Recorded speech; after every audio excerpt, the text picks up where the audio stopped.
Good evening. It's Monday, May 1st, 2023. This is a Kearney Board of Aldermen meeting. Call the meeting to order. Please stand for the Pledge of Allegiance. Pledge allegiance to the flag of the United States of America and to the republic for which it stands, one nation, under God, indivisible, with liberty and justice for all.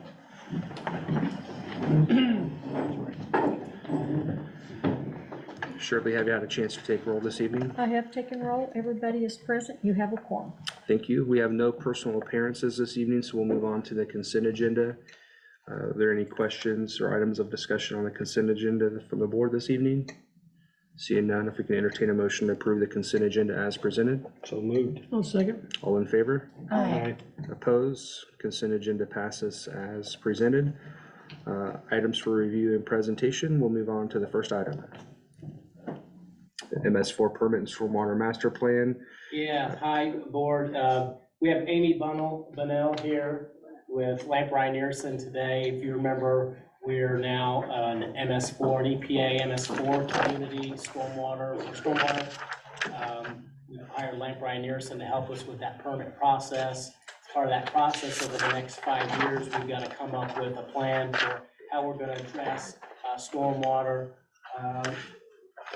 runoff and BMPs and other requirements that EPA requires. And we've asked Amy to come here tonight to do a short presentation for you so you can get an idea of what the process is like, what requirements EPA has for us that we'll have to address over the next several years.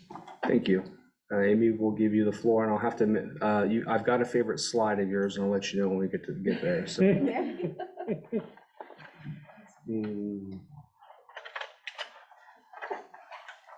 Okay, thank you for having me this evening. It's good to see you all. You can proceed to the next slide. You want to go ahead? Yeah. So as David was saying, since your population at the last decennial census was above 10,000, you're now required to comply with the EPA Clean Water Act and provide water quality controls for your municipal separate storm sewer system, which we refer to as your MS4. And that's because you have your storm sewers separate from your sanitary sewers. Your storm sewers discharge typically directly to streams without any sort of pollution controls. So runoff from streets that have oil on them, that washes into our creeks. So, and just roofs and fertilizer from yards. So this program is a requirement by the federal government. It's managed by the state DNR, and it is to move you forward into considering water quality throughout your city. So we've applied for your permit as was required by the state.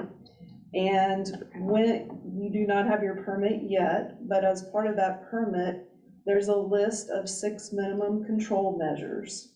And these are 6 separate requirements that there are various ways you can meet these minimum control measures. But they are 6 specific ones, and all of the cities who are part of this comprehensive permit pretty much have the same requirements. It's just you have options for how you address that. Next slide, please. So minimum control measure number 1 is for public education and outreach. That's to inform the public just about water quality, because a lot of people don't realize, if you throw trash in the street and there's a storm inlet and it rains, it washes it into that inlet, it ends up in your creek. Blowing your grass clippings from the street into the storm inlets is not a good thing either. So to meet this requirement, you can put things on your webpage, post on social media. I think it's 4 times a year you need to do that, and track how many hits you get and things like that, because that becomes part of the record for how you're addressing things and tracking successes. Also, there's an involvement where, I don't know, we haven't discussed yet, if you guys do household hazardous waste collection, I found a picture of your street sweeper, and then litter cleanups around your creeks. Next slide, please. Minimum control measure number 2 is public participation. So, as part of the permit, we'll need to draft up a stormwater management plan. Typically, that gets advertised to the public, and they get 30 days to comment on it, collect comments, and maybe make changes to the permit if there, are good suggestions and whatnot. And then, as part of the program, annually, you have to submit a stormwater management report to the state. And typically around that time of year is when someone, either a consultant or Sheila or David or someone else with the city, would just present what happened in that year as far as water quality things that occurred. Next slide, please. So minimum control measure number 3 is illicit discharge detection and elimination. So the city has another consultant doing a survey of your sanitary sewer system and your stormwater system. And that storm sewer system map will help us find your outfalls. There are requirements to do dry weather field screenings where you go to the outfall and you look for, like that slide shows, a sheen on the water, which means there's probably oil or some other petroleum product. Weird colored water, just do those, and then you try to trace it to find the source. And there are gonna be ordinance updates for enforcement. So if you find the source, it could be a commercial facility or just somebody pouring paint down a storm drain, their leftover paint, things like that. So that's part of that illicit discharge detection and elimination portion. NCM4 is construction site stormwater runoff control. You guys already do have requirements for sediment control, but that's during construction to keep sediment from the bare ground washing into your streets, your storm inlets, your creeks. We'll be checking your ordinances to make sure they cover everything and you have good enforcement mechanisms. Amy, if I could ask a question from staff. So we currently do not have a land disturbance permit process. Is that going to be part of the update for this, for the acre? We will add that as Okay. part of our process, yeah. There is a DNR, land disturbance permit. Right, that we I'm talking look for the city of but Kearney. Yeah, there would be a city Okay. permit, yep. Next slide. Next slide. Yes, thank you. Well, that's our plan anyway, as part of our plan, we anticipate that being one of our options. So minimum control measure number 5 is for post-construction stormwater management in new development and redevelopment. So these are permanent water quality features. There are at least 20 that are commonly used. This is to collect what they call the water quality storm, which is the most frequent storms, and at most 1.37 inches of rainfall in a 24-hour period, where you store the water for a temporary amount of time and let it release slowly into your system. So it can recharge groundwater, hold back sediment, and the sediment falls out in that facility before getting to your streams. We'll be looking at ordinance updates. I don't think you guys have that covered yet. And Mid-America Regional Council has an EMP manual, which gives guidance, which a lot of the local communities just adopt outright and use that.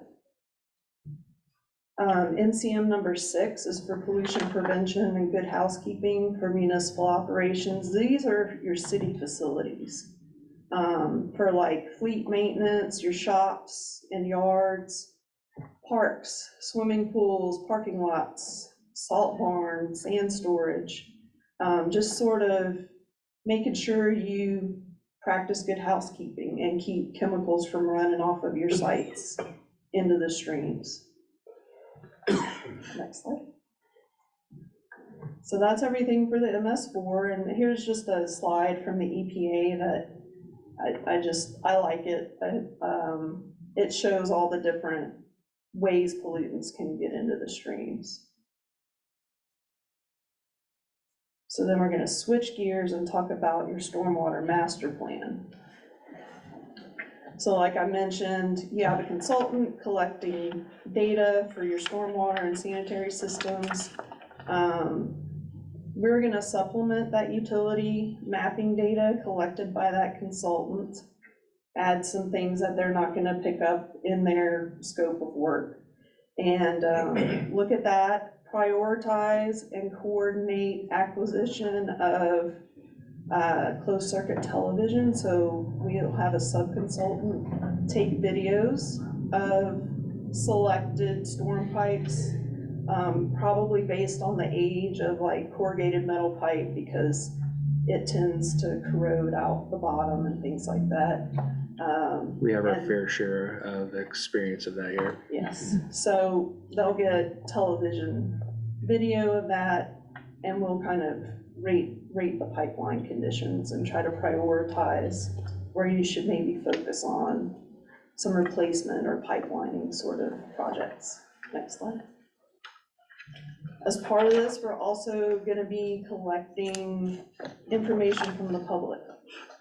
Open house meeting to have people who know of stormwater issues, flooding issues, erosion issues, things like that, so they can tell us about locations that we may not know about, that the public are aware of. So we'll do an open house meeting and probably have an online survey questionnaire. And through that process, we'll also talk to staff. We'll identify stormwater problem areas, do some field investigations, and validate that there are indeed problems at those locations. Thanks. So we'll do some stormwater analyses, figure out, you know, what the peak discharges, the maximum amount of stormwater for the design storms and the 100-year storm. Compare that to the design criteria that are used to make sure there's adequate capacity, or look to see if it meets criteria or if there really is an issue. And then we'll develop some conceptual project alternatives to address those issues and come up with cost estimates for final design and construction of those. Next.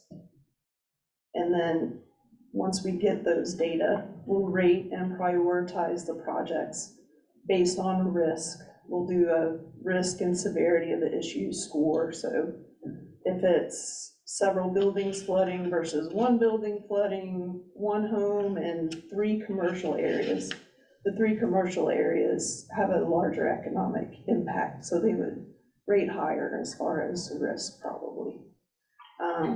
Then we'll meet with staff through the process and calibrate that prioritization to make sure we're including your priorities as part of our analysis. And then at the end, we'll have a summary report to help establish a stormwater capital improvement plan and a maintenance plan. And we'll also recommend any ordinance updates if there are common issues that could potentially be addressed by just changing something in your ordinances. We'll let you know about that. And that's it. Thank you. Are there any questions from the board for Amy? No, that was a good All right. presentation. Thank you for being here. Appreciate it. Can I ask? Where's your favorite slide? Yeah, you didn't say. The one that showed Alderman Lehman kind of posed a little bit here. So, did you have a question, Alderman And the Lehman? Donnie slide. Amy, I do have a question for you. Yes. So there are multiple above-ground pools in our community. And when a pool is backwashed, it can't be sent into the sanitary sewer because of the residual chlorine. Donnie, correct me if I'm wrong, the residual chlorine kills the bacteria as part of the digestion of it. So I know Kearney's always, and Donnie's predecessor has always said to, when you backwash a pump, to put it into the stormwater. So how's that gonna affect That's a with good this? question. I'm gonna have to do some research on that. Yeah, because there's very little residual chlorine by that time, but it's enough that in the past, we've told people not to put it into the sanitary. Well, you gotta go somewhere, you know, if it goes out onto the ground, eventually it gets to the storm. Or if you backwash it directly into the stormwater, it's gonna get there even quicker, so. I'll look into that. I don't know if it's maybe if it's diluted enough, or if it's got, if you're releasing it over land and it filters through a grassy area, I don't know if it has enough chlorine to kill the grass or not. Not generally, Okay. and usually that'll burn the chlorine out, and UV burns chlorine out very quickly too. Yeah, Yeah, that's usually what I see, are like hoses that go to a yard and then eventually, that's how I backwash mine, is through, over land out through my yard, but it eventually gets to the stormwater. But So don't put it directly into the street gutter. I've seen That that goes too, right so. So, thanks once again. Thank you. Public education will be a big component. absolutely. Next item is our monthly financial report. You need to approve the resolution here. There's no What resolution? isn't there a resolution out this? Oh, okay. We did for the consent agenda. Okay. Yeah. I'm sorry. That's okay. Next item is our monthly financial report by our finance director, Kathy Harper. Kathy? Hello, thank you. So what was in your agenda, in your packet, is the fiscal year ending, this last fiscal year's financial report. So it's 12 months ended March 31st, 2023, and 6 months ended to March 21st, 2003. So it's a look back at the last year. Now, going forward, I hope to be bringing, or I will be bringing monthly financial reports, so you're going to get used to seeing me and get used to seeing these numbers. So questions that you have tonight, and let me know. It's important for you to understand, and also for the public to understand the financial transparency. With this report, this annual report that you have in your packets, this has been sent to the newspaper to be published, and it's also on our website. So it's part of that financial transparency section so that people can look it up. Just a couple things to explain, and I'm learning what questions you have, but the first sheet is a great snapshot of the financial status of the city and its revenues over expenditures. And so a lot of times people will ask me, how are we doing? Well, this is an easy way to digest, how much money we brought in versus what we spent, and if we're keeping in alignment. So you'll see for last year that revenues over expenditures were $3.6 million. The second report in here is going to be a little more detailed. It's by fund, and you're going to see where you're going to be able to see it between the same information, revenues over expenditures, but also against the budget. And so it's a little more broken down. There's a percentage that's there. At the top, it'll talk about the portion of year elapsed. So this is 100% because this was last year. Something to keep a note, the most important fund on here, we believe, is the general fund. And that's because the fund is unrestricted, which means you can use it for pretty much any government purpose. And that's important to have a healthy general fund because it's also where your emergency cash flow would come from, right? So if you look to see how we did last year in the general fund, you'll see that our revenues under budget, we projected a budget to be higher than what was received by almost $60,000. So it was less than budgeted. However, our expenditures were much less than budgeted, which were almost $550,000 less. So very well done. Another thing to look at in here is that all the funds were under budget for expenditures, so nothing went over budget on expenditures. The other thing I want to point out, so this is last year, and we're just starting a new fiscal year. So you have already passed the budget for the fiscal year 2024. And so that began, and you passed that in March, and the budget began in April. So one of the first things we have to do is a budget amendment to true up our cash. So cash in this, we estimated 6 months ago with the department estimate, so it was estimated in October. Well, now that we started the new year, we didn't know what cash was gonna be, so the very first thing we need to do is amend the budget for that adjustment. So at the next board meeting, you'll have that ordinance for that budget amendment, but it doesn't mean, all it means is that we're just making that adjustment, and you'll always see that amendment the very first time you have a new fiscal year. The only other thing, I want to talk about is that, going forward, you're going to see these more often. And I hope to have it done. It would be great to have it done by the first board meeting of each month, but like today, we just got our bank statement, so there's no way we could have it. So, but definitely, hopefully by the second board meeting each month, you'll have the financial reports. And the other question I have is, what kinds of things, what kind of questions do you have? What do you want, what information do you want to gather from here? So that'll help us shape what you want to see in the future. Great. Any questions from the board? Thank you for the report. Awesome, thank you. We have no ordinances to discuss this evening, no resolutions. We'll move on to mayor's remarks.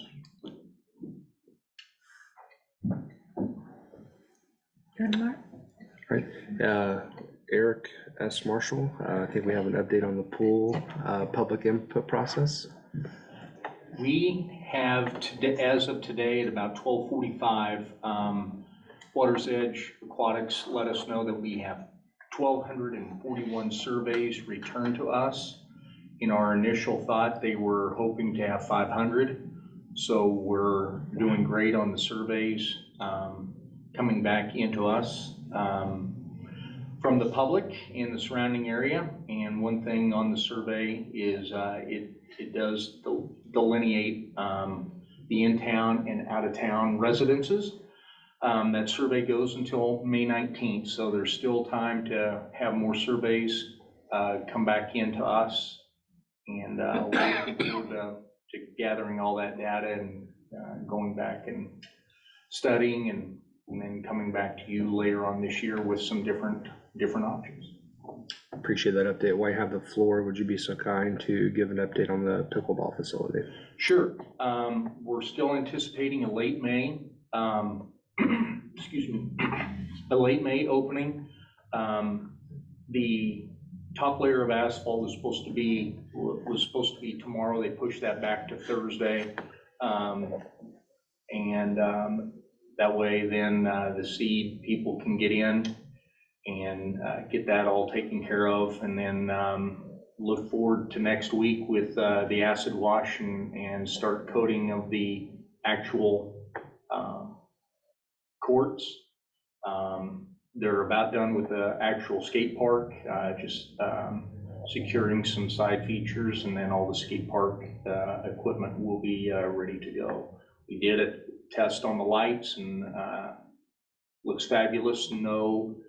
No over light pollution on the neighbors. Yeah, no light pollution to the neighbors, which is really great. It shoots it down to the actual area. In fact, you get a lot more light pollution from the football field and the baseball field than you actually do from our area that we are currently using. So we're happy about that. Great, thanks for that update. Sure. That concludes my mayor's communications. We'll move on to the city administrator report.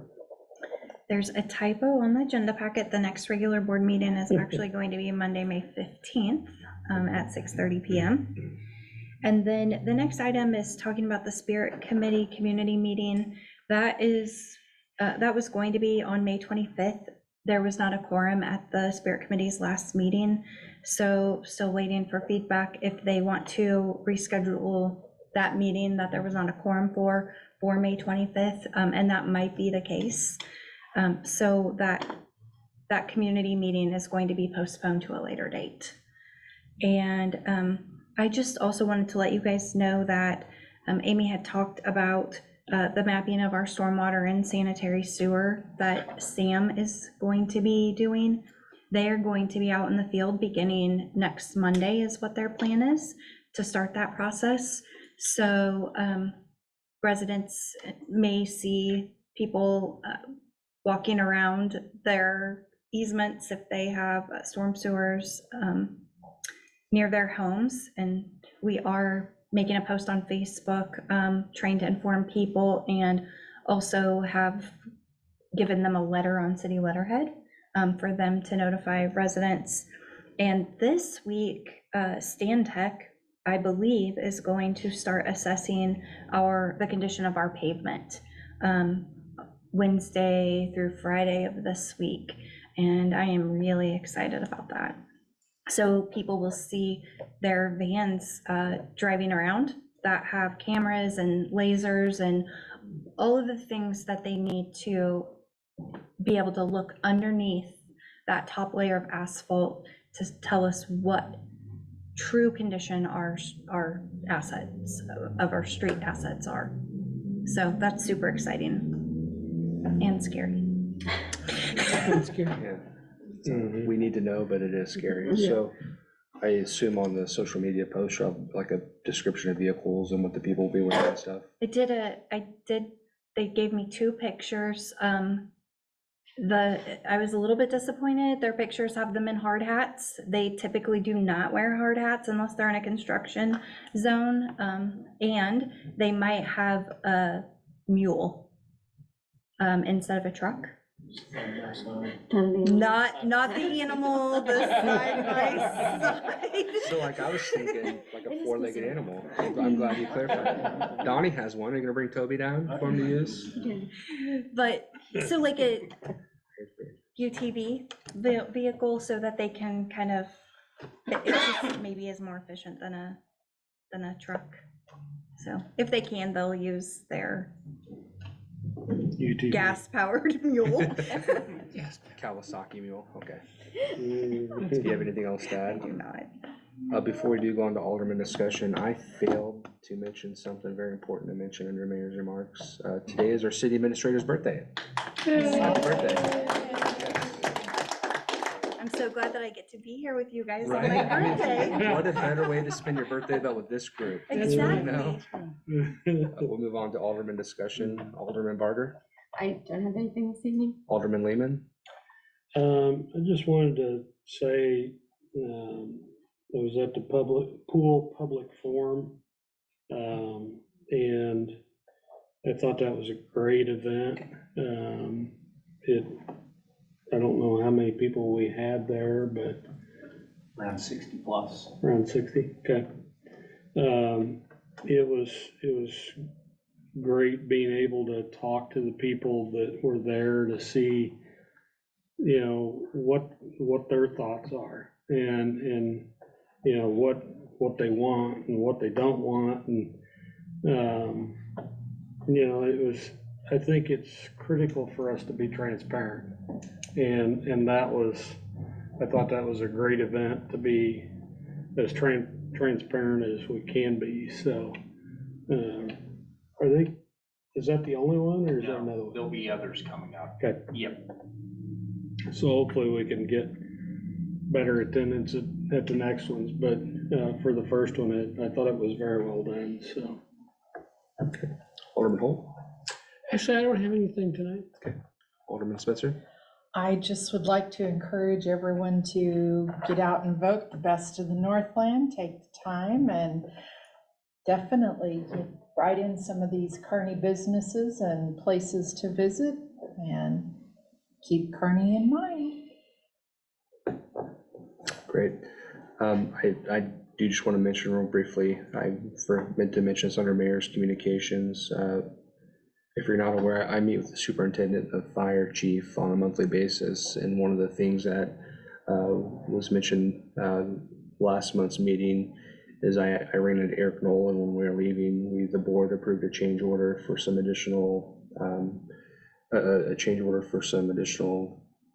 upgrades to the drain on the just north of the baseball field, and they're very pleased with that repair, that change order, and the last couple heavy rains. It's moved the water and done a good job, done what we anticipated it to do. Good. So I just wanted to pass that along to you.